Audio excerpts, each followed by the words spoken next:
line. Who you gonna call? Who you gonna call? Who you gonna call? Yeah, GLOBEBUSTers! GLOBEBUSTers! GLOBEBUSTers! GLOBEBUSTers!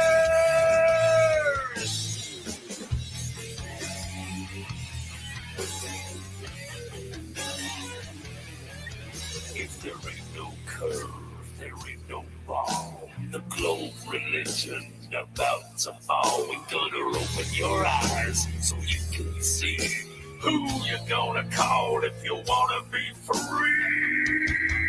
GLOBEBUSTers! GLOBEBUSTers! GLOBEBUSTers! GLOBEBUSTers! Who you gonna call? Who you gonna call? Who you gonna call? Yeah! GLOBEBUSTers! GLOBEBUSTers! GLOBEBUSTers! And welcome everybody to GLOBEBUSTers. We accept the reality of the world with which we're presented. It's as simple as that. Hello, everybody, and welcome to another edition of GLOBEBUSTers Tech. I am your host, Zach. Good times for all, and today we'll be talking about Antarctica and the limits. Yeah, this is one of those that really was like one of the nails in the coffin for me when I got into Flat Earth back in 2015.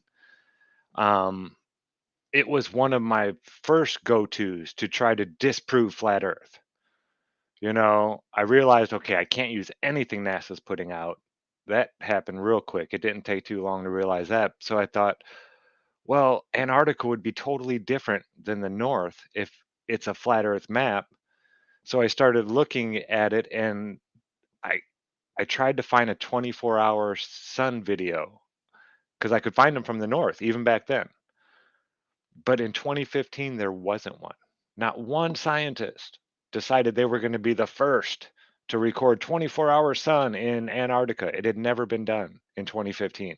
There was one video out of a guy who showed his watch and then showed the sun up, and then showed his watch again a couple hours later and showed the sun up, and then showed his watch a couple hours later and then showed the sun up. It's like, well, that's not very good proof. I could do that out in my backyard. So yeah, it was really one of those moments that it just dawned on me that sometimes it's not this huge amount of evidence, it's the lack of evidence that we find. Or when they get caught faking it. Yeah, that was like huge. One time. It's like, why would they have to fake it that one time? Yeah. And which they even admitted to faking. It wasn't like we just say they faked it and then, yeah. When they have to fake it one time, it's just like, really? Why did they have to do that? And yeah, there's been other times, but just all it takes is that one time to really raise suspicion. Yeah. So before we get any more into it, we're going to say hello to everybody on the panel. I guess we'll start off with Mr. Kyle Adams. Kyle, how was your week, man? It's been going good. I've been going to BYU over here, and right now they're having me write an essay I've got to do at the end of the week, and it's about overcoming thinking errors. And we've got a list of thinking errors. Pick one and write about how to overcome it. And so deception is a thinking error. And so I'm writing about how to overcome deception. So you better believe it's all about flat Earth and about like, okay, well, so I'm kind of going on and talking about how there's an intellectual war going on and there's fingers flying everywhere, pointing an accusation. Oh, you guys are deceived. You guys are deceived. And so, yeah, how do we find out who really is the deceived one here? And so I'm talking about, well, that's what education is supposed to be all about, and we're supposed to ask good questions, think critically. And yeah, so I kind of get more into detail on that. I haven't quite, I'm still just in the polishing up moments right now, but yeah, I'll get a video out on that probably when after it's been turned in. Awesome. Did you hear anything back from Who did he tell you to get in contact with? The Board of Education? I went and wrote an email to the the Utah State Board of Education. They've ignored me. This one professor, I sent him one more email, and then after that, he's just kind of ghosted me. So, yeah. And Well, good luck in that. yeah, I'll share that in another video in the future. All right. Well, next up we have Karen B. Karen, how are we hanging in there? I'm doing all right. I'm doing all right. I'm just getting all my last minute stuff ready for the event, and that's it. That's all Right I'm doing. around the corner, I bet. Yeah, this is like crunch time for you, isn't it? These last couple weeks. Yeah, super crunch time. Yeah. So what do you despise worse?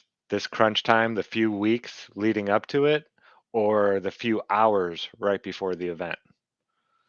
The weeks leading up to it, for sure. Yeah. Yeah. Because if it's by the time it's a few hours before the event, all that stuff's done. Yeah, you already know if it's gonna go good or bad by that point. Yeah. Oh yeah, I'm excited. I can't wait. We will be showing you a promo video for Flattoberfest coming up here in just a few weeks. It'll be October 21st and 22nd. Mm-hmm. 2 in weeks. A Las little over 2 Vegas. weeks now. If you haven't got your ticket yet, remember to use promo code ThanksBob for Yes. 10% off. And last but certainly not least, we have Cammie Nodell. Cammie, how are you doing today? Oh, I'm doing pretty good. Made it through the day, made it through the week. It's one step after another, and we are getting there. While doing this, I know I have also like early on stories on Antarctica that we could get to, but even right now I'm looking at it and just pondering the name. Arctic, ARCTIC, the etymology on it is the north, meaning the north. And I'm wondering too where it comes with the arc. I don't know why the etymology, well, I suppose we could look at it. Well, no, you've never heard David go over this? They call it the No. Arctic because the sun Fair. is arcing around you. Whenever you're Okay. in the Arctic, the sun is always arcing around you. When you're outside in the Antarctic, the sun arcs away from you this way. Okay, it's that an would make sense to anti-arc. me. That would make that. I like that. I like that with the arcing, and it makes sense. I'm looking at the Oxford languages definition right now, and it's saying it's from the Greek Arctos, which is Bear, Ursa Major, or the pole star, which Ursa Major is not the pole star. So, Yeah, Ursa Minor. well, Isn't- no, Polaris is. Well, no, but Ursa Yeah, and Minor Minor is is the a constellation. right? So it's from Arctos, which is Bear Ursa Minus. They're saying Greek Octos. This late Middle English via Old French town Latin from the Greek Arctus Bear Ursa Pole Star is how Arctic got his name. I like David's a lot better. It seems to make a lot more sense. And then if you look up the etymology of Antarctica, they say the word Arctos could also mean the north as a region in ancient Greek. The proper name Antarctica comes from the Greek and Latin adjectives literally meaning opposite the bears. But the name was first applied to the South Polar continent, and they're just calling it there. But again, opposite of, it just literally means opposite. Antarctica means opposite of Arctic. Polaris. So yeah. So the arc with David makes great sense to me. I don't know how, again, on the etymology, if it breaks down in nonsense, because again, it meaning the bear, David's makes more sense to me as far as common sense, but again, always interesting, always new things to intrigue. And that, again, that was just a thought while staring at the thing. So we're going to let that go and let Kyle and you go on into the show. And good evening, everyone. Good evening, Sarah. All right, so Antarctica it's one of those things that people will tell you, oh, anybody can go to Antarctica. You'll hear a lot of people saying this. I can get a ticket right now and yeah, you can go to a place called Deception Island, which is a little island. I don't even think it's connected to Antarctica by land. and you can go see some McMurdo? penguins. Is that right? Well, McMurdo's actually on Antarctica, Maybe and I'm thinking of the other one. that's where people go to the ceremonial South Pole, where Oh, okay. they'll go down there and they actually fly to McMurdo and land there. They go in a plane that doesn't have windows. There's all this stuff. Yeah, it's really sketchy. Yeah. What? Well, you go fly to McMurdo. It's not like you fly there and then you can go walk around and look around. Even the people that work there don't get to go just walking around willy-nilly. It's like you're here to do scientific research, you do this, and you walk along flagged lines. If you're going to need to go to another building or another area, you go on this certain path that's already laid out for you. There is no just wandering off on your own in Antarctica. I was just thinking about the whole no window plane thing, and it's kind of like hoodwinked. You know, they throw a hood over your head, and all right, we're going to take you there, and so you don't know where you're going. Yeah, it's weird. It's really, really weird. But and I never really went and thoroughly read through the Antarctic Treaty. You know, you just like anything, you can go into a document and pick out little teeny parts that say certain things, but until you get the full scope of it, I didn't feel comfortable, telling people all this stuff until Ben Taboo Conspiracy came out with this video a couple years ago, and it's called "Sorry, Antarctica is Closed." Now, just a little background on Ben. He's actually a lawyer and is a great researcher. If you don't know, yeah, this is his third channel. He's been taken down a couple times now. But Taboo Conspiracy, amazing channel. Yeah, if you haven't heard of him, you need to go check him out. I know you know his voice. A lot of his videos have been used in a lot of other people's videos and stuff like that. Just a great researcher, he goes out in the field and does stuff too. It's not like he's just sitting behind the computer. He actually goes out and does tests himself. He's an OG. He's been at it for a long time. But this was the video that really, really like blew it up. I can't believe it only has 14,000 views. Well, didn't he do it before 2 years ago though? Oh yeah. Oh, it definitely has more views than that. It was that particular video when we reposted on GLOBEBUSTERS had like over 250,000 views on it, and But was like this the is number an one viewed. older video. Yeah, it's It's an not older just 2 video years. that This is him putting it on his new channel here. Yeah. exactly. Yeah, Yeah. it's extremely. It was our most popular on GLOBEBUSTERS. It had higher view counts than any other video that we had posted, and most of the stuff was our own work. We just posted this one because it was extraordinary. So yes. Okay. So I was thinking we'd just go through this. Let me know if you want me to pause it, and I'll pause it. I'm sure I'll stop it here a couple times when I find something I want to speak about. But yeah, this video is just so well done. Ben does really great presentations, and yeah, I haven't heard from Ben in a while. I know he's still doing stuff. Yeah, okay. But here we go. Here we go. This is Sorry, Antarctica is Closed.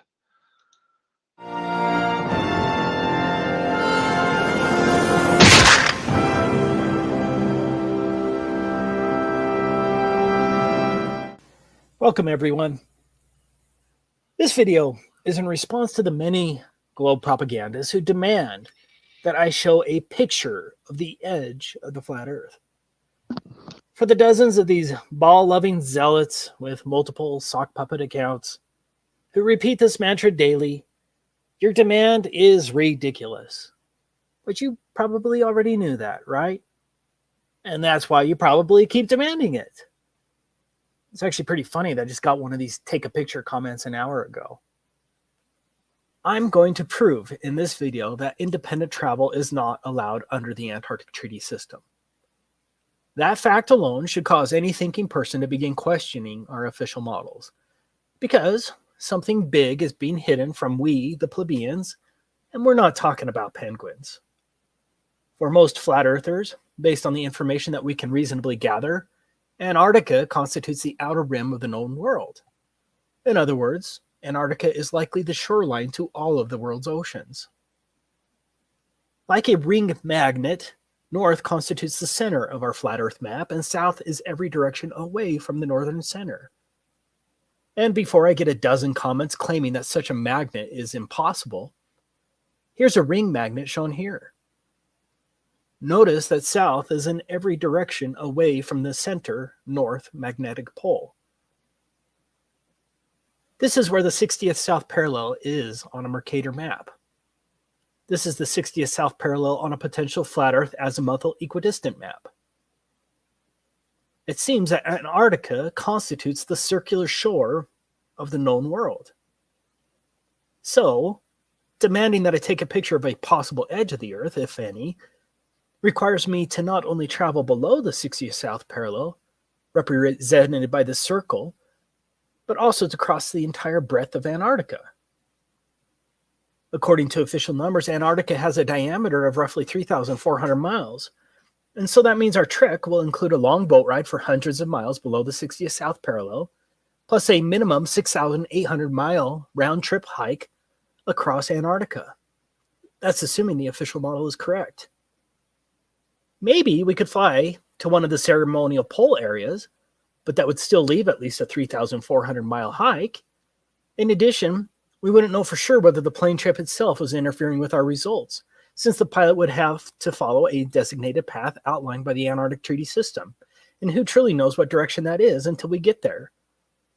In order to be fully confident, we would really need to stick to the ground and have control over our own pathway, where we can control our direct southerly route opposite of the northern magnetic pole.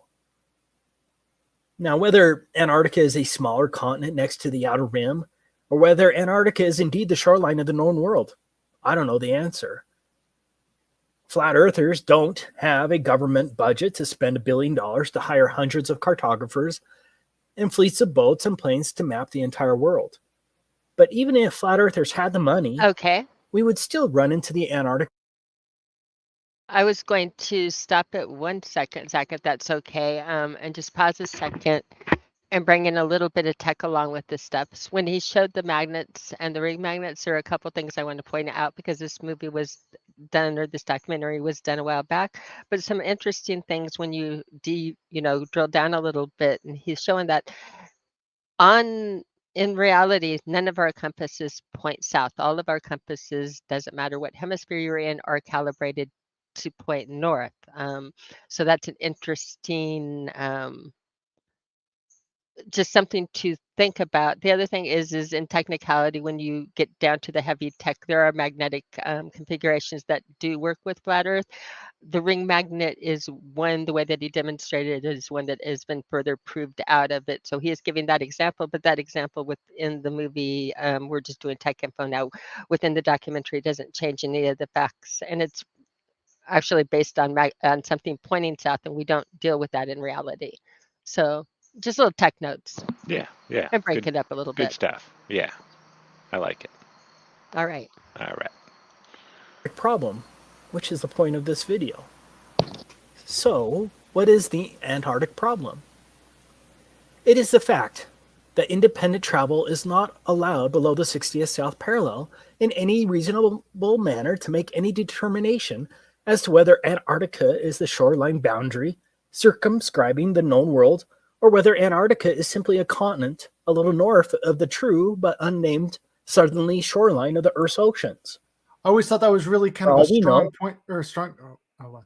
I was going to say the 60th south parallel isn't like this really tight ring around Antarctica. It actually goes a little farther north around Antarctica. And so you've got kind of a large space there between the 60th south parallel and Antarctica. Yeah. Oh yeah. It's quite a ways. Like yeah, if you can't even see the shoreline from it. Yeah. Like they tell you, okay, this is the point where you have to stop carrying fuel. You can't have fuel on your boat, and you still can't see the shore of Antarctica. Not So even it's close. not just Antarctica, but it's like the region around about it too. Yeah, And it's yeah. like a considerable amount of region. And yeah. Is this the video where they talk about the boats that actually go out and patrol it with like the British Royal Navy? It might be in this one. I'm not sure. That, like I said, this is an older one, and I Okay. think this is mostly him just going over the treaty. And he may mention all the different militaries that are involved in it. Uh-huh. Yeah, because the Yeah, United Nations has, you know, yeah, a that lot of was kind countries. of an eye-opening one for me, is kind of looking at like the British Royal Navy and how their website directly says that the boats are there patrolling Antarctica, basically. Yeah, And yeah. that was really They eye-opening for don't me. hide it. Yeah. Yeah. Off topic a little Alright. bit, but Kyle, Mhm.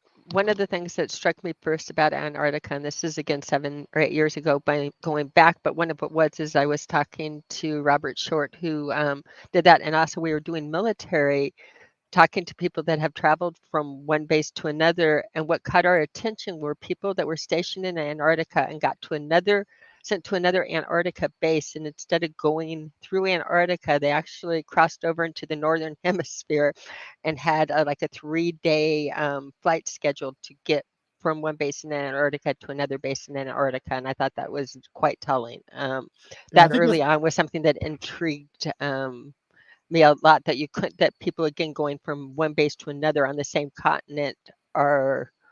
and this is just like a call-in interview, just testimonial. Hey guys, this is something I saw that was pretty eye-opening. Is that right? Mm-hmm. Yeah, no, these Yeah. were again phone conversations with people in the military and that. And this is again early on where we're just collecting data about it, and it was like, why would it take so long? So that got me on a tangent about Antarctica, because back then it's like I know that we have military bases on Antarctica. We know that people have traveled, so you can do Antarctica, right? But Mhm. it can't be as we think it is, and it started making sense that not necessarily spread out, but the places that we have marked the different bases of land would be again little continents or little pieces set around it, and again your ice wall would fill it out where the sun reaches were like some of the earlier things on it. Yeah, Yeah. yeah, that's kind of part of the fun of it, is getting the information out there, and people come back and respond to it. And yeah, there's a lot more support for it than a lot of people would expect. Absolutely. Okay, here we go. It may be an infinite plane that is uninhabitable at further distances. Again, we don't know. But, as I will describe in this video, I suspect that Antarctica is the shoreline circumscribing the known world due to the unbelievable restrictions placed on travel there. Excluding a couple of questionable claims, the total lack of north-south circumnavigation only proves the same.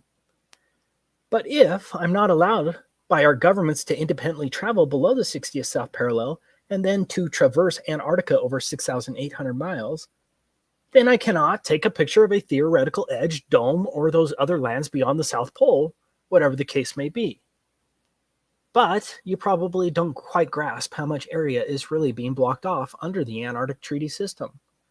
Let's look at it from the alleged 60th North parallel, because this will give you an He's talking about it. area blocked off to independent exploration. Yep. This is the area of the 60th North parallels. As you can see, the 60th North parallel includes all of northern Canada, Alaska, much of Russia, including St. Petersburg and other major cities, Finland, Sweden, Norway, Iceland, Greenland. It is huge. Now, why in the world is this much area blocked off at the south? Do you really think it's because of penguins?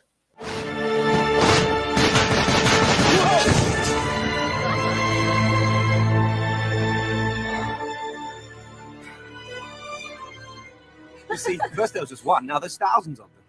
Are they trying to tell us something? So what's the problem? Well, among other things, we are messing with their food chain. And we have got to do something about it. We suggest a ban on all marine harvesting. Do you think the child propaganda from Happy Feet is true? The Antarctic Treaty was executed in 1959 and has been in place ever since. Think about it. No country had any real alleged concerns about the environment at that time. One of the more interesting facts is that the Soviet Union also ratified the treaty and did so from the beginning on December 1st, 1959. Do you really think the Soviets were truly concerned about the penguins and the fragile Antarctic environment? In other words, America, the USSR, and the rest of the major countries of the world remain partners in generally closing Antarctica throughout most of the so-called fake space race, the Cuban Missile Crisis of 1962, the fake moon landings, most of the Cold War, the Vietnam War, the Six-Day War, the Soviet-Afghan War, and the collapse of the Soviet Union, which at that time Russia continued as a signatory in 1992. You can pause it here. That's some peculiar. Just looking at all of the different plane footage that you're looking at there, of all the different bombs dropping, you just think about the amount of disrespect the United States and all these other countries have for the environment, like gross amounts of disrespect, just with pollution and all sorts of stuff. But all of a sudden you get Antarctica over there, and that's all of a sudden considered something like holy ground. I have nothing else, no better words to describe it other than that. It's just like, we're going to be utterly disrespectful to all this other land, but that land is sacred. Well, see, that's what they tell us, right? But if you go looking into the history of the military bases in Antarctica, a lot of these were like they had nuclear power generator reactors that had issues with leaking very badly know about it leaking for I've over never heard a of this decade. before.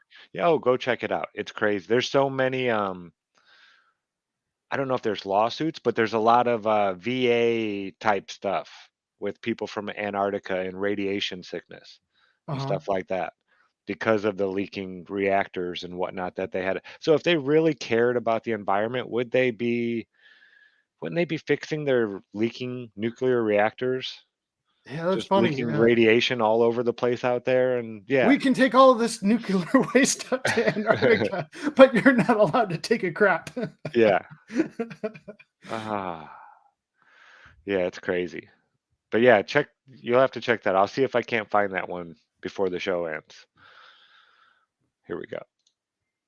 Your cooperation transcending international conflicts, don't you think? Do you really think that the vast resources and strategic military benefits of Antarctica were multilaterally put aside because of penguins? Even North Korea has been a signatory since 1987. For some strange reason, the Antarctic Treaty has remained sacrosanct for nearly 60 years, regardless of worldwide conflicts. For the reasonable, objective person, alarm bells should be going off right now. As I was preparing this video, I found something else that's interesting.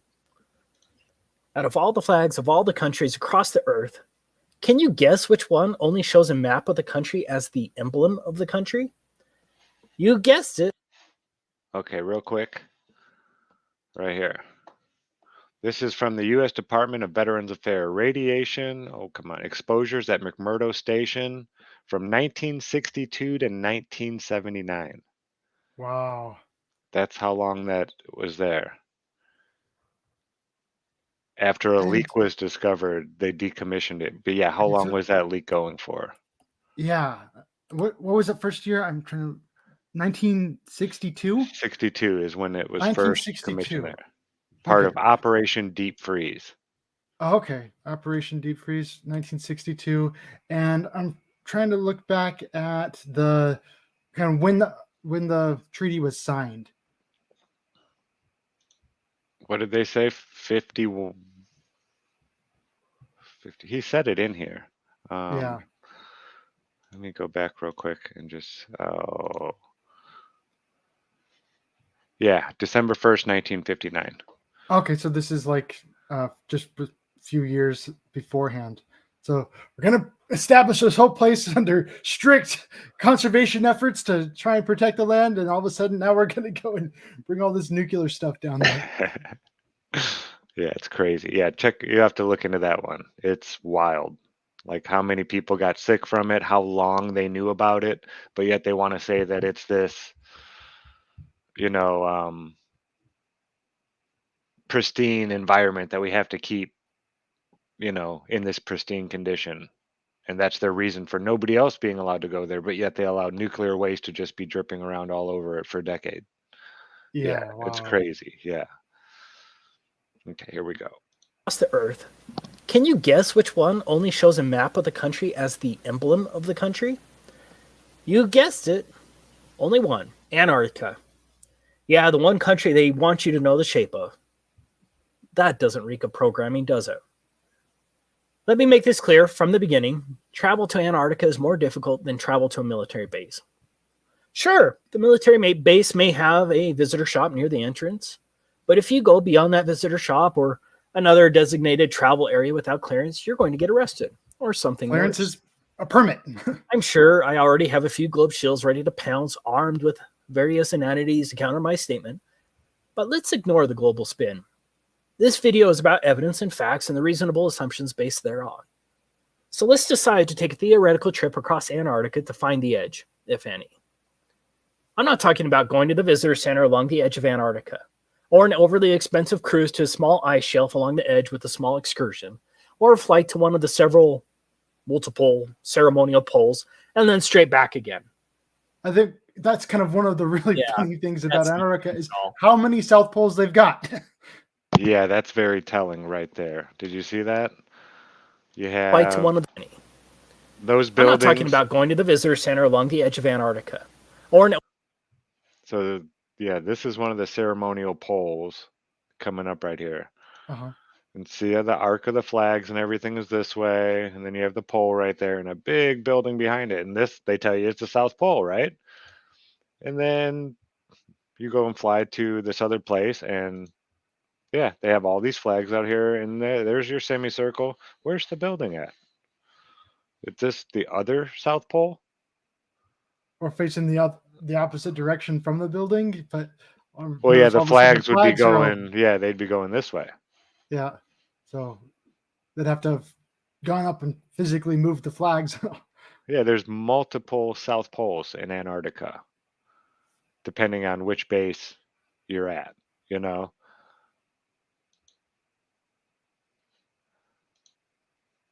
Oh, That's not strange at all. I must reiterate, because I will get a dozen comments telling me to take a cruise or that someone's best friend went to Antarctica.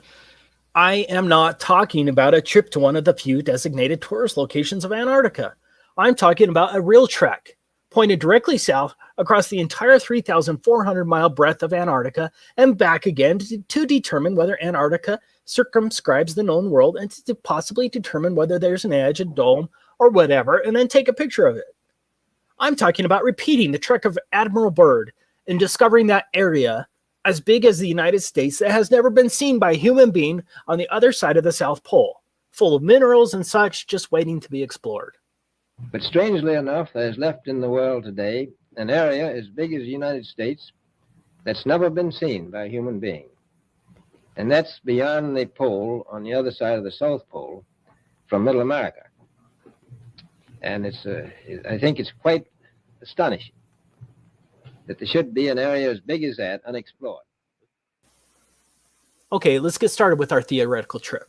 So what is required to trek across the entire breadth of Antarctica? Now, I'm in the United States, and so we're going to examine it from the position of a slave of the US. But the rules are going to be the same for all 53 signatory countries of the Antarctic Treaty, and everyone else, since these countries all enforce the same provisions. To begin with, we need to understand that anything below the 60th south parallel is referred to as the Antarctic Treaty Area. What does that mean?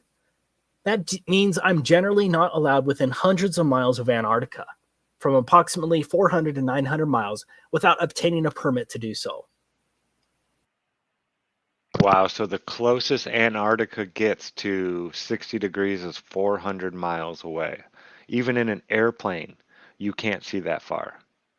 I think you can see like right around 250, maybe 280 miles in an airplane if it's super clear.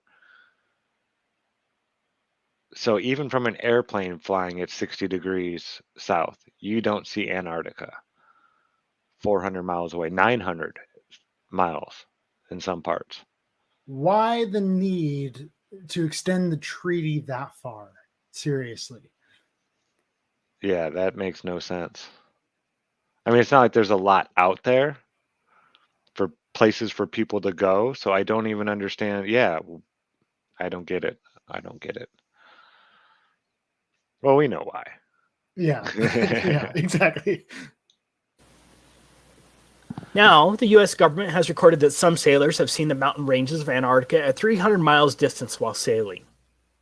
Of course, 300 miles should be impossible on the globe with a curvature drop of 11.4 miles, but the 60th parallel is between 400 and 900 miles away from the shoreline of Antarctica.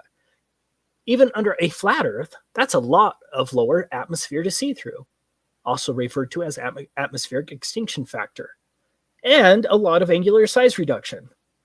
Despite the claims of the ignorant globe zealots, you can't see through that much lower atmosphere. In other words, I can't even see Antarctica from the ocean without first obtaining a permit from the US State Department, or whatever department that controls that in your country. Taking a trip to the 60th South Parallel isn't going to accomplish anything, and so we're stuck with getting a government permit. So let's go through the steps to obtaining a permit from the US State Department. This is the handbook of the Antarctic Treaty System. These are the rules that govern all signatories to the treaty. We'll be citing to it regularly as it lays down the rules that govern the Antarctic Treaty beyond the fluff of the treaty language itself. Most importantly, we're going to look at the rules governing non-governmental activities located here, and some of the rules regarding the protection of the environment located here. Now, as a U.S. slave, this is the first form you'll have to submit to get approved to travel to Antarctica. The form itself seems rather innocuous until you understand exactly what is involved in the application process.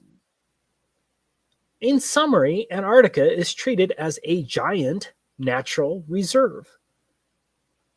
Like a military base, all activities and pathways in Antarctica must be approved. This is unlike any other area in the world, except maybe a place like North Korea. So when I say that no independent travel is allowed below the 60th South Parallel, I'm stating an admitted fact well recorded as international law. The protocol states as a matter of principle that all activities are to be planned and conducted on the basis of information sufficient to evaluate their possible impact on the Antarctic environment and its associated ecosystems, and on the value of Antarctica for the conduct of scientific research. Organizers should be aware that the environmental protocol requires that activities shall be modified, suspended, or canceled if they result or threaten to result in impacts upon the Antarctic environment or dependent or associated ecosystems. If you visit Russia with a Russian visa, for example, are you limited to one particular neighborhood and certain pathways? For those who visit America as a tourist, are you restricted to New York City? Or are you generally allowed to travel around America? No one is just allowed to travel around Antarctica. All of your you get activities, far more freedom vehicles, in and pathways National must be Park approved. Service. Right? You What get was that? far more freedom in the National Park Service. If you were to visit any national park, you've got much more freedom to travel where you want. There's a lot of different places I know out in Zion where there's no trail. You can just walk wherever you want to. It's not that way in every place. You know, there's a lot of designated trail areas where we just want you to stick on the trail to preserve the erosion and other, stuff. And that's totally understood. But there is in this country, BLM land, for example, the Bureau of Land Management. It's all out west, all over the place. Not so much out east. Like once you get east of the Mississippi, it's hard to find it actually. But you go west of the Mississippi, it's all over the place. It's usually like right around military bases. Like they'll have their artillery range, this big, huge swath of land right over here. And then next to it, they have BLM land, Bureau of Land we have a Management. lot of BLM land around here out in Utah. Yeah, Utah is filled with it. Yeah, Nevada, I think. Isn't designated Nevada wilderness area? There's a lot of that too, and and you don't need a permit to go to the designated wilderness area. Yeah. You can go off trail. You can do whatever you want to. They're just saying, you pack it in, you pack it out. That's kind of you bring it in, you take it with you. But Don't they're not litter. like constantly there monitoring you, and you don't need to get a permit to go out to the designated wilderness area or anything like that. And and if something happens to you, they don't really care. Like you can call in or something like that, but that's totally on you. Mm-hmm. Yeah. It's weird. It's very weird the way they have Antarctica set up. Now, oh, it's there to protect you because it's really dangerous. I'm like, okay, then why can I do all this dangerous stuff over here and Yeah, not you can go have- skydiving if you'd like, Yeah. Don't worry about that. Yeah. Yeah, it's crazy. I don't get it. But it gets much worse. It gets worse. Now, how many genuine people watching this video think that the purpose of seeing the edge, the dome, or the extended plain beyond Antarctica would be approved by the US State Department and the other myriad of agencies? Are you ready to litigate the matter when some State Department official arbitrarily says something like, I think your expedition is frivolous and would be too damaging to the environment, especially in the light of the frivolity of the expedition? I don't think a court will overturn that decision, especially when treaty law supersedes any rights you may think you have. So we're going to have to come up with some fake expedition that will somehow get approved. Let's say we're a tree-hugging Luciferian geologist conducting a comprehensive analysis of the global carbon footprint on Antarctica and its flora and fauna. I think that sounds plausible, and so we could hypothetically fake our way in with respect to our purpose, but it will be tricky. Okay, I'm not advocating that anyone break the law. This is all theoretical. That brings us to the next point. Entire swaths of land are entirely off limits to all travel. These are called specially protected areas. It's pretty much guaranteed that no one is going to get a permit to go through a specially protected area. If my math is right, that's 1,373 square miles that are allegedly specially protected areas. You can see the maps on the websites, but I don't have time to plot all of them. Now, I agree that's not huge in comparison to the total alleged area of Antarctica. But I believe there's a distinct possibility that those swaths of land could be coordinated in such a way as to prevent me from going through Antarctica easily. So, right from the beginning, my route may be extra hard, especially if mountain pathways are blocked and the areas are much larger than claimed due to likely globe distance shenanigans. But let's go ahead and assume we can navigate around those prohibited, specially protected areas. Next, no motorized equipment is allowed at all for non-governmental personnel. Page 308 states, do not use aircraft, vessels, small boats, or other. So no motorized equipment at all. Just think You go there, about, you've got to take Huskies. yeah, just think about walking to the next state without a motorized anything. That's an expedition right there. Here in the United States where it's nice and warm and the sun's out and, you have roads to walk down. Just walking 100 miles to your next state or taking dog sleds or however you want to do it. That's a pain in the butt right there. Only government officials get to use the big giant snowcats and the snowmobiles and all that kind of stuff. They make it impossible to even try to cross this thing, even if you do get a permit. Other means of transport in ways that disturb wildlife either at sea or on land. That seems kind of hard and very subjective, doesn't it? Antarctica itself is supposed to have a diameter of 3,400 miles. That means no motorized equipment for at least a 6,800-mile round trip? That sounds pretty damn impossible, right? Especially if Antarctica is much bigger than what is claimed. What about sled dogs? Surely they'll be allowed.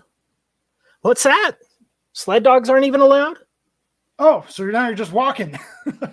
Okay, I guess you don't get to take sled dogs. No Huskies. Wow.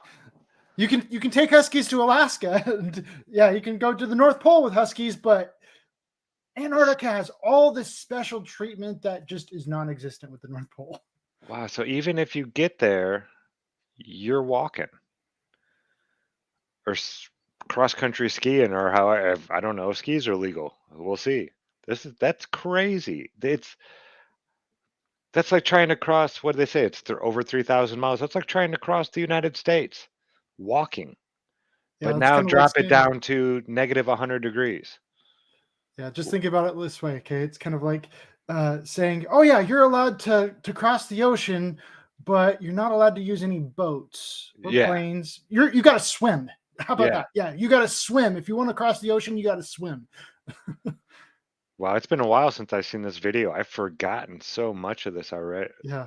Oh yeah, you can get a permit to go to Antarctica. You can go to Antarctica, but yeah, you're gonna have to walk the whole way. Yeah. So, Have fun. Jeez. Okay, so our trip is now limited to a very long hike in insanely harsh conditions over an extreme rise of elevation. On a side note, Antarctica has the highest average elevation of any alleged continent, but I'm sure that's just coincidence, right? But getting back to our insane trip, we not only have to walk at least 6,800 miles, mostly depending on when we need to turn around, we must also tread extremely lightly as walking on plants in Antarctica is prohibited. I can't damage plants or frighten wildlife on a 6,800 mile journey in a wilderness. I wonder if the Lewis and Clark expedition was limited by such requirements. Good luck traversing 6,800 miles on foot without damaging plants or frightening wildlife with no motorized equipment. I'm not saying that we couldn't figure out a way to get around these big issues, or maybe we could just, theoretically ignore the issues once we get there. But again, I'm not advocating that anyone break the law. I'm saying that these are listed enforcement rules under the Antarctic Treaty System. And so think of how easy it would be for one of the many international bureaucrats reviewing our application to deny a permit to trek across Antarctica based on this one plausible excuse. Sorry, you're going to end up walking on plants and scaring birds at least one time during your 6,800 mile journey, and the Antarctic Treaty System prohibits such activities. Application denied. and how much does it cost For to even argument's get sake. an application to get a permit? I think he'll cover that. And if you're Okay. denied, I'm pretty sure you don't get the money back. Oh wow! So you can just inquiry, just Yeah. asking about it is It's going to cost you a pretty penny. And yeah, they're most likely you're going to be denied. So they try to discourage you from even asking. Yep. It's crazy. Oh, What but other you're allowed to place- go there. Anyone can go there. That's right. It just shows like how much people really look into this stuff when they Well, make yeah. those claims. I'm glad you had brought this idea up because I've been hearing a lot of people lately. It like comes in waves as you get all Yeah, it these does. new people that get introduced to the flat Earth. They have all these questions that they want answered, and this is one of them. Well, why can't we go to Antarctica? And of course, you have all these people that'll tell them, "Oh, you can." They're just lying. We've been dealing with these people since day one, and Yeah. some of Well, them have been around yeah. since day one. It's crazy.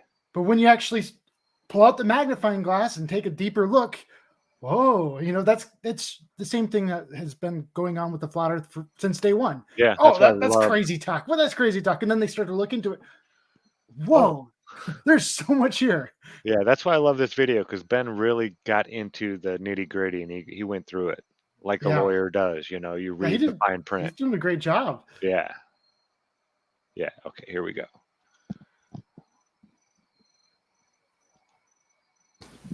Let's just assume we're going to figure out a way to get around that. Don't ask me how. The next issue is how are we going to carry all that food and fuel for heat? And don't think that the Antarctic Treaty System isn't concerned with how we store our fuel. The United States itself is roughly 2,500 miles across. So imagine the difficulty of hauling food, climbing at extremely high and unknown elevations, and carrying all of your extremely warm gear and supplies across the United States from coast to coast and back again, all on foot with no food stops along the way. And don't forget, we're going to have to haul our poop as well. You are going to have to drag your poop with you on your 6,800 mile Antarctic hike. But it gets worse. Your poop is regulated by a different pseudo-government agency, the National Science Foundation. Here's where you can learn about what permit is required if you wanted to dispose of your poop on your 6,800 mile journey if you don't want to carry it. You need a separate permit for that. Could you imagine for your next trip to France and the custom agent saying, "Welcome to France. By the way, no vehicles are allowed, no animals are allowed, do not walk on any plants, and here's a bag for your poop. Be sure to bring a bag full." If you don't want to carry your poop, you're going to have to get a permit from the National Science Foundation. Enjoy your stay. But here's another and potentially bigger problem. What if there is no edge when you get there, but the conditions only get worse? How many years of supplies can one carry by a handheld sled and some skis? What if Antarctica goes beyond 3,400 miles? What then? When do you turn your back, and how do you prove it? Because the globe shills are just going to call you a liar anyways. Any sane person right now would have to admit that our little trip is impossible, but we have a lot of paid-for apologists for our slave masters who will still somehow claim that I'm lying when I say that independent travel in Antarctica is prohibited. But we're not done. Going back to our form DS4131, in addition to disclosure to other parties to the treaty, the information provided may be shared with the U.S. Environmental Protection Agency to ensure compliance with 40 CFR Part 8 Environmental Impact Assessment of Non-Governmental Activities in Antarctica, as well as with other relevant U.S. agencies. This brings us to one of the most important issues facing us. What is an environmental impact assessment? No country, even North Korea, would ever require an environmental assessment before traveling across their country. It's insane. Here's the definition of an environmental impacts assessment in the U.S. Code of Federal Regulations. Environmental impact assessment means the environmental review process required by the provisions of this part and by Annex 1 of the protocol, and includes preparation by the operator and U.S. government review of an environmental document and public access to and circulation of environmental documents to other parties and the Committee on Environmental Protection as required by Annex 1 of the protocol. Well, let's see what the Committee for Environmental Protection says.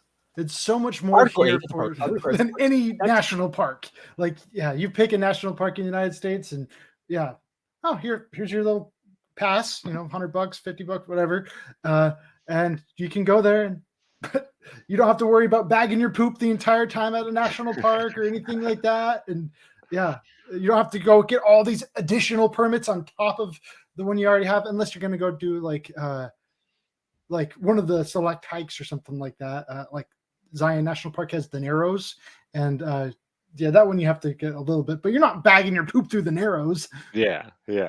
No, this is, like you said, it's not like this anywhere else on Earth. Everything about Antarctica says stay away.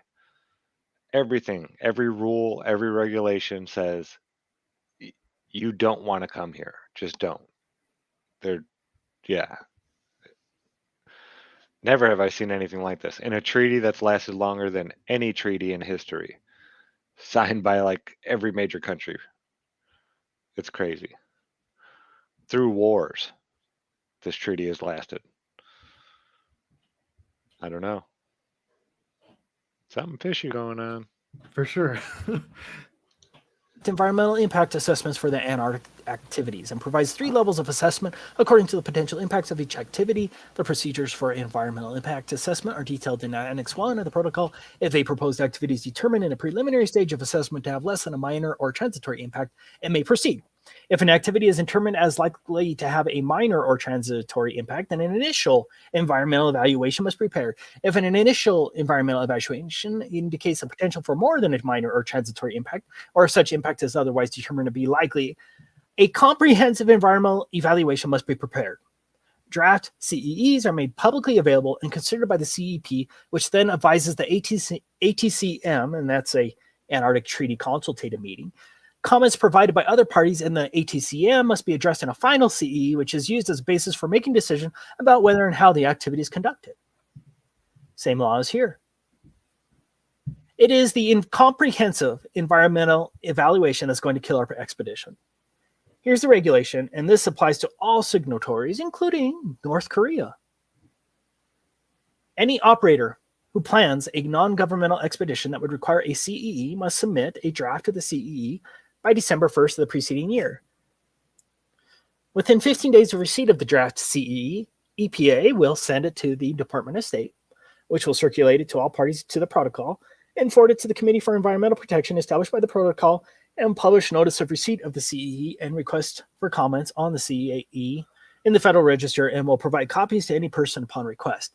The EPA will accept public comments on the CEE for a period of 90 days following notice to the Federal notice in the Federal Register, the EPA, in consultation with other interested federal agencies, will evaluate the CEE to determine if the CEE meets the requirements under Article 8, Annex 1 to the protocol and the provisions of this part, and will transmit its comments to the operator within 120 days following publication in the Federal Register of the notice of availability of the CEE.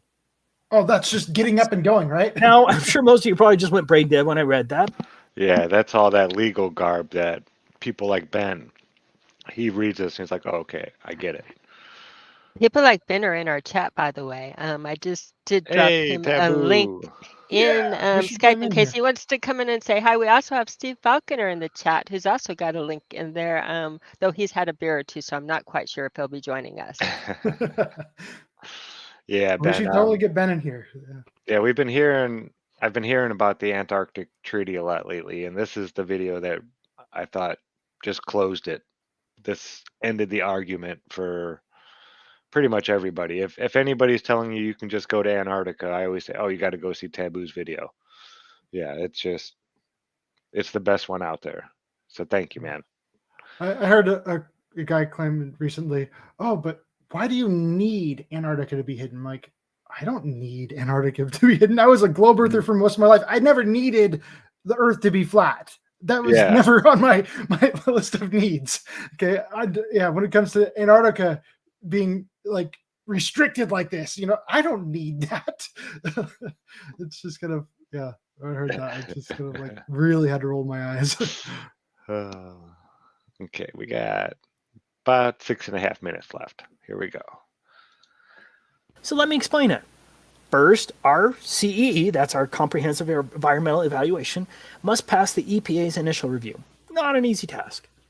Next, the Department of State, along with its Office of Ocean and Polar Affairs Bureau of Oceans, Environment, and Science, must review it. Next, it will be sent to all parties. That's 100 countries, by the way. Next, your assessment must be approved by an international bureaucracy called the Committee for Environmental Protection. After their highly unlikely approval, the EPA will then publish it in the United States Federal Register. Now, why would they do that? Because any supposed private tree-hugging group can now sue to stop you from going there. Once that is done, assuming you haven't been sued, then the EPA, along with all of the other interested federal agency, whatever the hell that means, evaluates it again. Do you realize the amount of legal work this would entail? Do you realize how easy it would be for any one of hundreds of entities or thousands of bureaucrats to halt your expedition? Again, this applies to all countries. One person in the comments of my last Antarctic video claimed that it wasn't necessary in the United Kingdom. Well, he lied. The Environmental or Madrid Protocol is part of the Antarctic Treaty System and applies to all countries. Here is the requirement on the UK application if you're interested. As explained above, for every person in the United States who wants to get a permit to travel across Antarctica has to first submit the environmental impact assessment to the EPA. You know, the freedom-loving EPA. Beware! Beware! Time is short! EPA! EPA! EPA! Believe me! Believe me!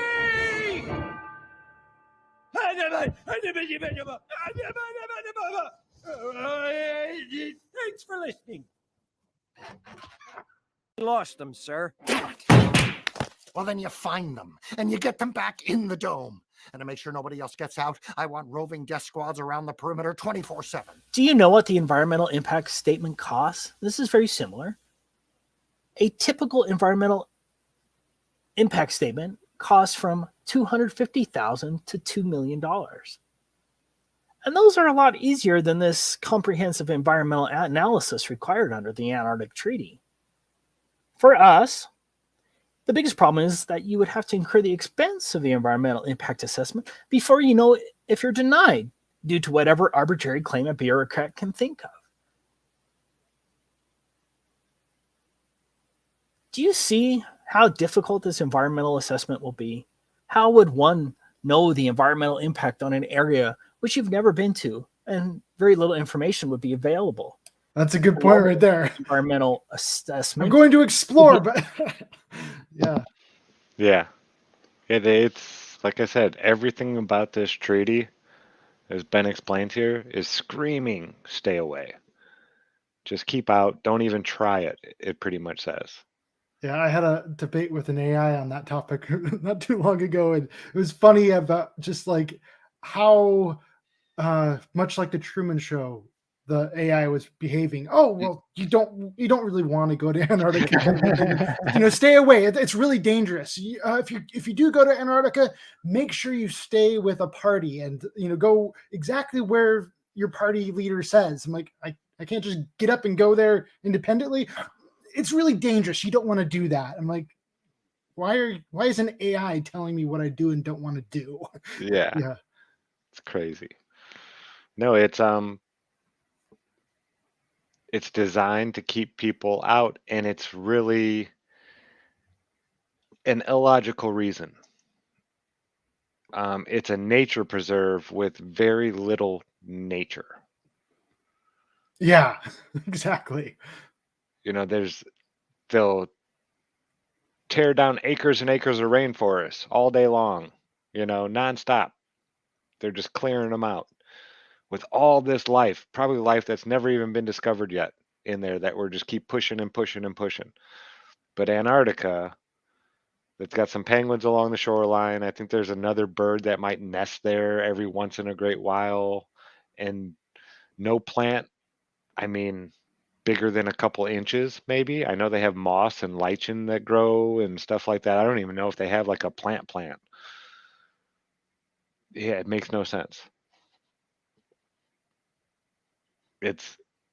There has to be a reason for it. There has to be.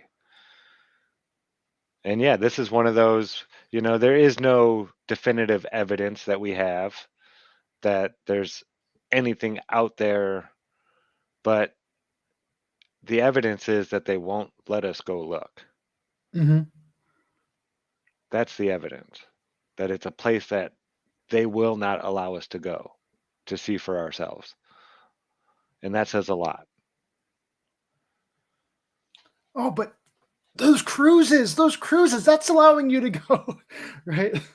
Oh, man. Yeah, it's crazy. To send an engineering firm to the location to make the assessment with attorneys who would draft the statement. In this case, you can't send an engineering firm all the way to Antarctica, and so you have to hire Antarctic experts who have been to the same places you're planning on walking through. Now, how many of those do you think there are? I say that we can safely assume that the price of getting an environmental impacts assessment approved by the EPA and the International Agency would cost millions, assuming no supposed private group sues you once it's published in the Federal Register. Do you have more than $2 million to spend for an environmental impact assessment? And then, what if the EPA or the Committee for Environmental Protection or one of the other agencies says no? Maybe that not enough information was provided. Are you ready to spend another $2 million to fight that in court? But you still have to have your purpose approved. Do you see the problem there? You would likely spend millions on getting the environmental impact statement, only later to have some official at the International Committee for Environmental Protection reject your purpose in Antarctica. You would truly gamble millions in this silly endeavor. To learn more about the environmental assessment procedures with the Committee for Environmental Protection, you can research it here. See also, let's get to the final issue we're going to run into. 7 countries claim territorial rights to various parts of Antarctica. Argentina, Australia, Chile, France, New Zealand, Norway, and the United Kingdom all maintain territorial claims in Antarctica. I did find it interesting that the USSR never claimed territorial rights to Antarctica. Yeah. I'm willing to bet that my trip across Antarctica is going to need other permits from other countries based only on territorial claims. Getting more permits or visas from other countries who have alleged territory in Antarctica? Yeah, that shouldn't add too much to our already strained budget. Now, just for the propagandist who's going to claim that's not true, I quote, "The Antarctic Treaty puts aside the potential for conflict over sovereignty for providing that nothing that occurs while the treaty is enforced will enhance or diminish territorial claims." Meaning... Sorry, does that sound different to you all of a sudden? Yeah, there's kind of a slight difference in the recording, but Okay. yeah, Okay, I was just making sure that wasn't me. I was like, whoa, it sounded like it slowed down a little bit there. Okay, yeah, here we go. it's fine. The territorial claims trump. So, the next dumb shill who demands that you take a picture of the edge or that anyone can go to Antarctica and see for themselves that it's a continent, be sure to point out what a damn idiot they are, and then share this video because everything in here is fact that anyone can look up. I'll try to have all the links in the description. Of course, the lying minions from the Ministry of Truth will spin and call you names, but at least the rest of the world can see the liars for who they truly are. This is Taboo Conspiracy, signing off. In case I don't see you, good afternoon, good evening, and good night. Yeah.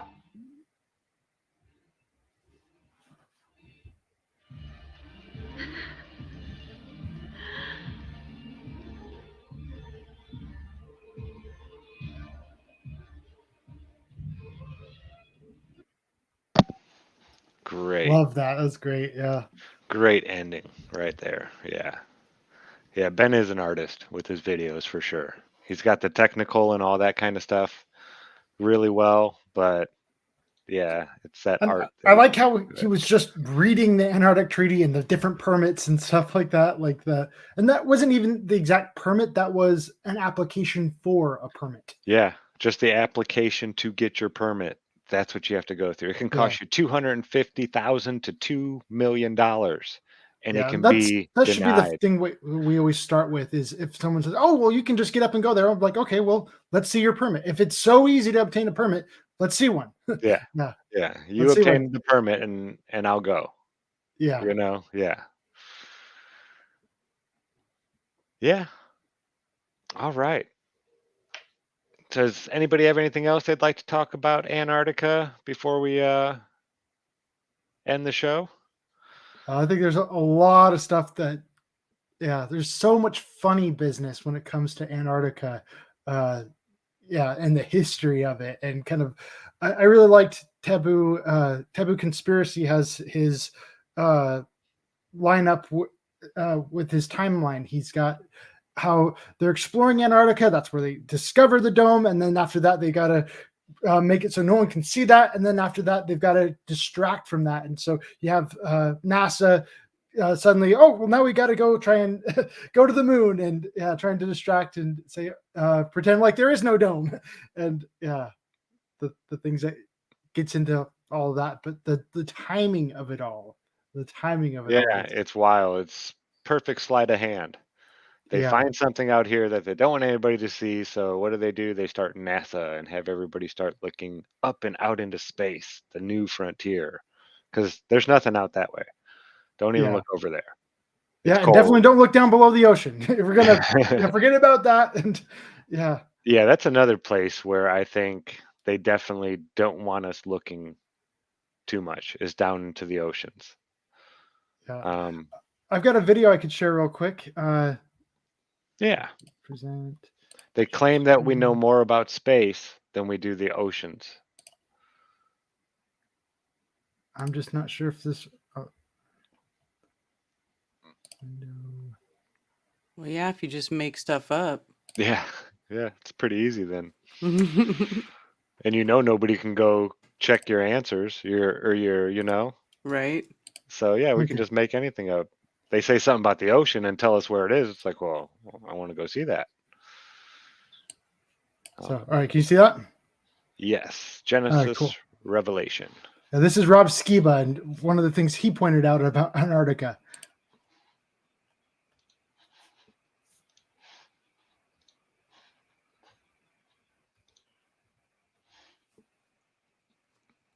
Oh, I'm not hearing anything. Did you share sound? Yeah, that's fine. You can't hear that. Stop sharing. Try that again. It happens. Okay. Where did it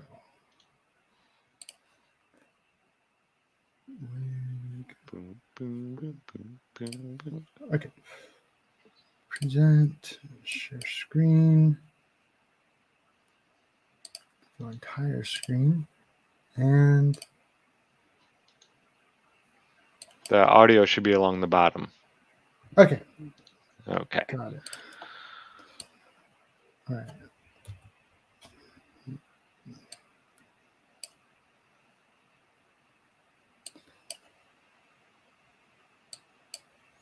Going there in '69, looking for Perfect. Braun Okay. and company were down in Antarctica in the late 1960s, prior to us allegedly going there in '69, looking for moon rocks.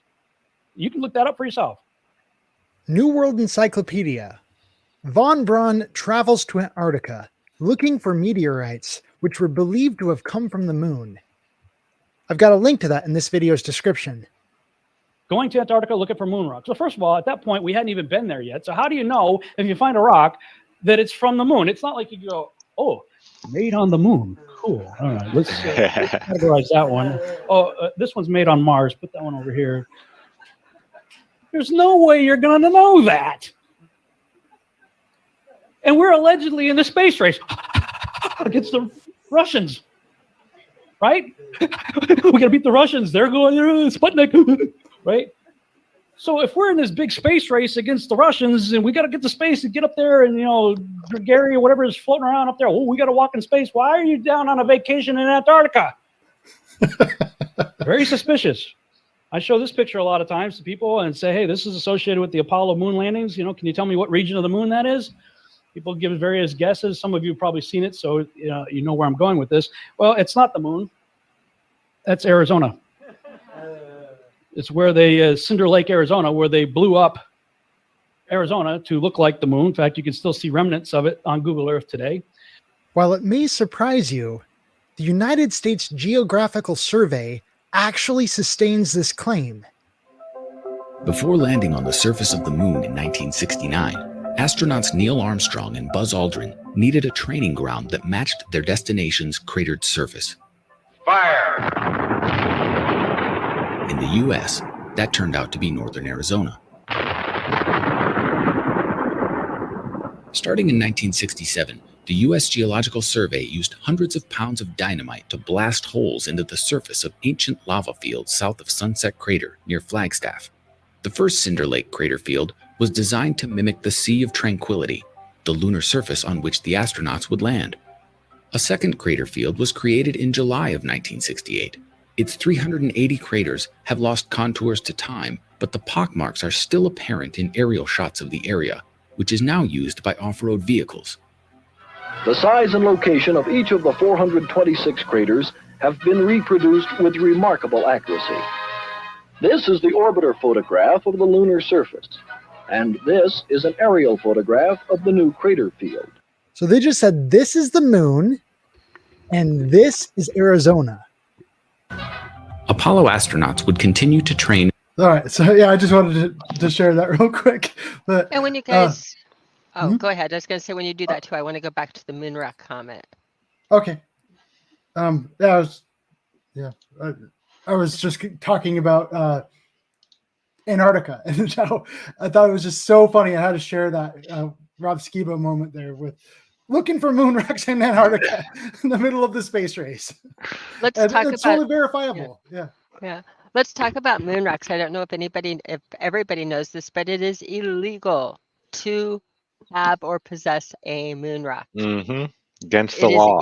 It is against the law. They are all owned by the U.S. government, and none of them were sold to private collectors. Any rocks in the hands of public would be stolen property. Okay, now let's see, why is it so illegal? In 1969, 3 Apollo astronauts visited the Netherlands, and the U.S. ambassador gave the Dutch prime minister what he said was a moon rock. They had it in a museum. When an expert saw the rock in the museum, he didn't think it was real. Rob Skipper did say, we don't know what the rocks are. What would you expect on that rock or that? We do know that we do, as a gemologist, I know we can test it. They did test it, and this one did turn out to be petrified wood. So if you look at the big story, it was a huge embarrassment. August 27, 2009, moon rock in museum is just petrified wood. So we don't ambassador out any more moon rocks, nor can any private collectors have it. Now, what is the, again, it's completely illegal. You can't be in possession of them. You can't do this. This is the biggest thing. And the ones that we gifted legitimately turned out to be petrified wood. I kind of think it's a red flag, but that's just me. Don't go to Antarctica because we're protecting the moon rocks. That's the real story. The petrified wood moon rocks. So, okay. Yeah. Oh, that's good stuff. On that, I did another video following after that one about how if you look at all of the different moon rocks in like the museums, like Apollo 11 apparently went and gave moon rocks to like each of the 50 states and stuff. And if you look at them, they're like pitch black. And yet when you like look at all the moon landing like footage, you don't ever see any astronauts finding a big pile of pitch black rocks. You think, oh, this is really unusual because you look out there across the moonscape, it's all that, powdery white stuff and gray stuff, but black, here's a big black pile of rocks. And yeah, that's pretty interesting. So let's take some of that home. You don't see that.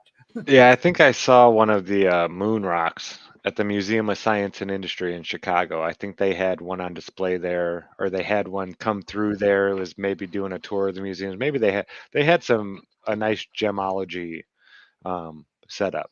That was right, like but my nobody is favorite allowed part of to. it. Nobody is allowed to test the samples at the museums. I mean, you weren't it's kind allowed of to like the use them. dinosaur They bones were and in running thick DNA or glass. anything on it. You Yeah. can, Yeah, you're not allowed to real time debunk their BS. Yeah. Right. That's allowed against to. the law. Yeah. Yeah. By the way, Big Betty Bob, thank you for the $5 over on Rockton. It's always so much appreciated. So I just wanted to do a big shout out for that while I'm looking at it. So thank you, Big Betty Bob. Missing my Big Betty Bob today, but thank you for thinking of us. Said a little something for all of your efforts. Keep it flat. Oh, thank you, sir. And I just have to well, think we about, measured it, so I don't think it's going anywhere. I was just thinking about like Antarctica of all places, abundant in moon rocks. Okay, where is the moon? Why is the moon suddenly like dropping moon rocks in Antarctica? Yeah, it makes you'd think no you'd sense. find more moon rocks around like Ecuador or United States or somewhere like within Where like the its moon's major closest to the Earth. Yeah. Instead, it's like on the farthest point away from the moon as it possibly could get, right? It's like, how does that work? I'm sure they have a reason. I'm sure they do. They've got to. They're pretty good at making stuff up, right? So Antarctica, folks. Yeah, again, if anybody tells you that, you can just go to Antarctica, it's not off limits, blah, blah, blah, blah, blah. Taboo conspiracy. Let me bring up his channel. We need to drop that in the chat. If you're not subscribed to Ben, you need to be. He's always go through his channel. I know his channel doesn't have nearly as many videos as his first channel or his second. He's on his third channel now for sharing truth. His work is outstanding. Again, Ben, we can't thank you enough. If you didn't know this before we had to remove everything on the GLOBEBUSTERS when we were under the warnings and under the reuse content and that, you were the #1 video on the GLOBEBUSTERS channel, by the way. So many people have learned from you, and the information you put out there is timeless. We can't thank you enough for it. Yeah, and no I'm thrilled doubt. that he's out in our chat. Why we're just again rehashing some of the older information that with everybody new coming in, you guys have missed some of like the basics, and this was such a good basic. There you go, everybody. I just dropped Ben's YouTube channel in chats. If you aren't subscribed, please go over there and hit the subscribe button. He does amazing work, and he's been constant for years. He's still, like me, I'll take months off on my channel. I mean, I'm either doing something on GLOBEBUSTERS or IRM all the time, but on my channel, if I'm not, it's more of like my testing, when I do nerdy, scientific-y stuff, I'll do it live on my channel or something like that. But if I'm not in that go mode, and I don't want to put a bunch of, because I'm working on a video game map right now. a flat Earth video game map, and I don't want my channel to be full of video game stuff. You know, it's just not. Yeah. So I haven't been doing a whole lot on my channel lately, but Ben is the man. Yeah, he does so much. He's done so much over the years and puts together great work. So yeah, go show him some love any way Wasn't you he can. like a regular on GlobeBusters like a while back? For a while there, Absolutely. yeah. And welcome anytime. He Oh is a yeah. lawyer with Yeah, a he's lot still of in all the children chats and stuff channels. like that. You'll He see him is pop in every welcome. once in a while. Yeah. As I talk Miss over him. here. We got to get more of him in here somehow.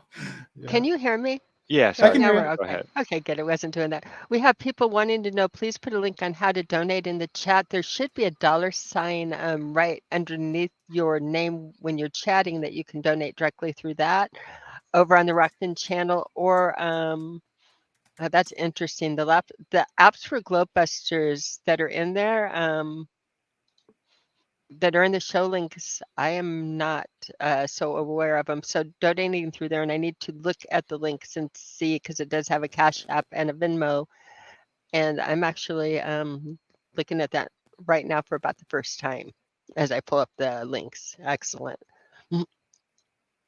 So yeah, you Yeah, would we'll have to donate update through that. donate through hitting the $sign underneath your name in the chat. Yeah, Mike, we all do, brother. We all do. I miss Bob's Nobody more voice than too. I do. Yeah. Mm-hmm. It gets me every time. I don't know if you guys see that, but every time I hear him at the beginning of each show after the end of the intro, I just get this smirk on my face. It's just He's like, still with us. yeah, it's like, Yeah, we're carrying that torch. Yeah. and if you are planning on getting tickets to Flattoberfest, there's still time. It's only a few weeks away, a couple weeks. It's getting exciting. But if you use the promo code Thanks Bob, you'll get 10% off your tickets. Yeah, and yeah, this is going to be exciting. I can't wait to. I'm nervous. I haven't flown History in a in while. the making. Yeah, this is going to be a big one. This is unlike anything I think even you've done, Karen. This is, Flat Earth is different than it was when Robbie was doing his back in the day. Oh, it's certainly different. It's a totally different beast now. It's The being world is talked about. watching. Yeah, it's being talked about openly on the streets by many more people than, people that have never gotten on YouTube Yeah. are talking about Flat Earth. Yeah, we contacted some people this time. Mark Sargent, I put him in charge of it, and he got a hold of actually one channel, a really large channel with 4 million subs contacted him. And they said they wanted to come do a Flat Earth video with him, but he was like, well, I'm all about Flattoberfest right now. If you want to talk to me, you have to come to the event. And so they are. Yeah. Nice. Awesome. Yeah, this is going to be different. And Vegas is different, it's if, people can come and they might not even know the Flat Earth thing is going on. And when they get to Vegas, they're going to see it and be like, "Oh, well, I'm going to go check that out." Yeah, so I don't know, I'm excited. There's going to be a better chance of seeing some, really big name people at this one, I think. Well, we know Steph's going to be there. Yeah, there you go. That's Deftones. Yeah, exactly. I think that's bigger than anybody's had at any of the events. I think he's probably more popular. He's more famous than Owen Benjamin, probably. Maybe. Yeah, I had never heard of Owen Benjamin until I hadn't either, to be he honest started with talking you. about Flat Earth. But I known about Steph Tone for like a few decades. Well, yeah. So it's gonna be fun. We're gonna have a blast, you guys. I'm like, it's crazy. I can't even believe it. 2 weeks. 2 weeks. 2 weeks. Amped up. Yeah. Yeah. Fast. On that, I think it's time to play the promo for it. I've dropped We the link can in the do chat. that. I have it pulled up and ready to go. And then we're gonna get out of here. Do you guys have anything you want to let anybody know before we get out of here? Got going on this week? Anything coming up that you want people to be aware of? I don't. The map's going live this weekend on Fortnite, the new and improved one. I can't wait. I might be going live Saturday for a little bit if there's people playing and stuff. So keep an eye out for that if you'd like to see that. And besides that, Iron Rail Media, I have Monday, Wednesday, Fridays. We'll be back at it tomorrow, 5 a.m. in 8.5 hours. Guyana Spice, you did it. Guyana Spice has been for the longest time trying to figure out how to donate to us, and they made it. $5 from Guyana Spice. Thank you, guys. And a heavy labored. I mean, they had to work for that. So we appreciate even like double or triple on that. So thank you so much. Means the world to us.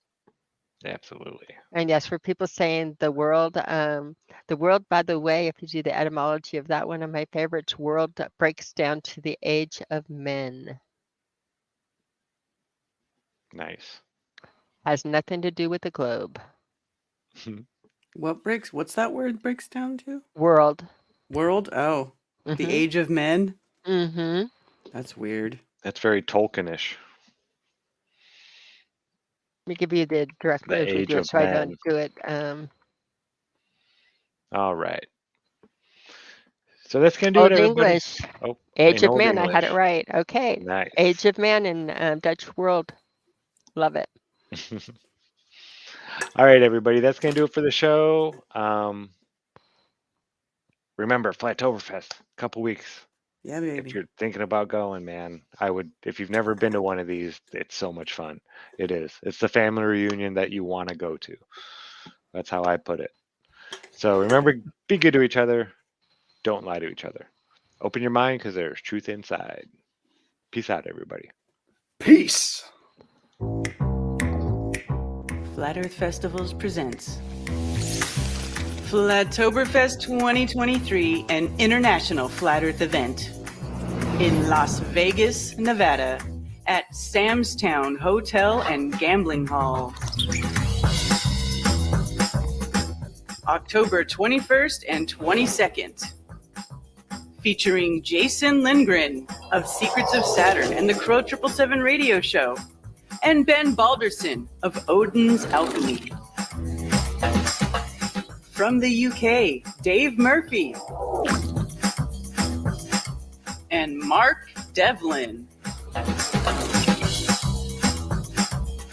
2 full days, all day. Presentations and live music with Jaron Campanella and Austin Whitsitt.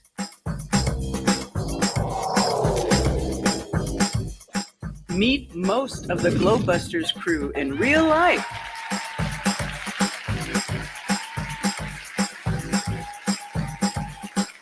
With Amanda Vollmer and Greg Reese of the Reese Report and InfoWars. And of course, the creator of the Flat Earth Clues, Mark Sargent. And David Weiss, the creator of the Flat Earth Sun, Moon, and Zodiac Clock app. Live music by Chief Crow and the Flat Earth Worms. That's right. Go to flattoberfest.com